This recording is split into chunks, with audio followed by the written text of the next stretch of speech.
تعالوا اقول لكم على شويه افكار علشان ما تحتاروش كل يوم الصبح تحضروا فطار او لانش بوكس او سناك يكون صحي وطعمه تحفه. يلا بينا نبدا.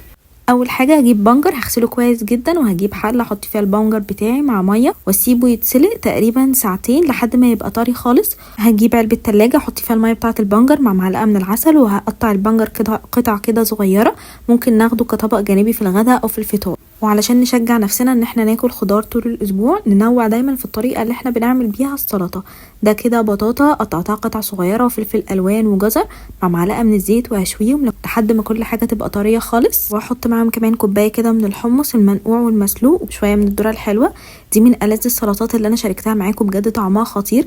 اهم حاجه نعمل الدريسنج كده في علبه لوحده، ما نحطوش على السلطه عشان السلطه تفضل مقرمشه كده طول الاسبوع. واشيلهم كده في علبه في التلاجة. وهعمل كمان حاجه حلوه صحيه كده تقعد طول الاسبوع، هعمل بروتين بارز، بجد طعمها احلى من الموجود في السوبر ماركت ويعني صحيه اكتر. تفاصيلها بالظبط هتلاقوها في الكابشن، المقادير بالظبط.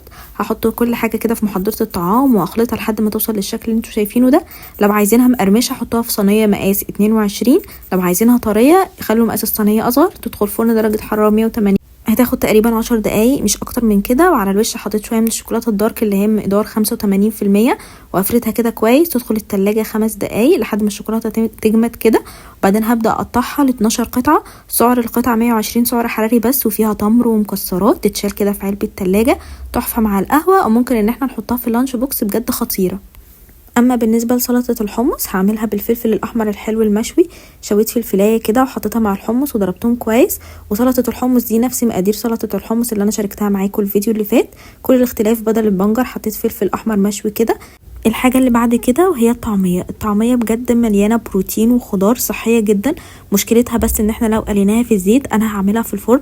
حطيت الفول المنقوع وكمان كوبايه من العدس وشويه من الخضره والكزبره والكمون، وهضربهم كده لحد ما القوام يبقى زي ما انتوا شايفين كده. النصيحه اللي انا هديها لكم لما نيجي نشكل كده الطعميه نعملها تخينه شويه، يعني نعملها اتخن من دي، بلاش نرفعها قوي علشان هي اما تدخل الفرن هتنشف شويه. فهدخلها على الفرن درجه حراره 180، هتاخد 10 دقايق. بجد ريحتها وطعمها خطير.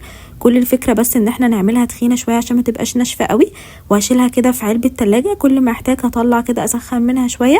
بتبقى تحفه كده مع الخضار. يعني سعرات القطعه 70 سعر حراري بس.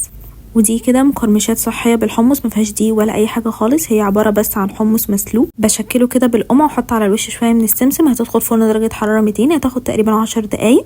ممكن نقدمها كده مع سلطه الحمص، يعني مقرمشات كلها بروتين. الحاجه اللي بعد كده عملت هيلثي سبريد شوكولاته صحيه، ممكن نقدمها كده مع البطاطا، بجد حاجه حلوه خطيره. لو عجبتكم الافكار ما تنسوش تعملوا لي فولو. انجوي.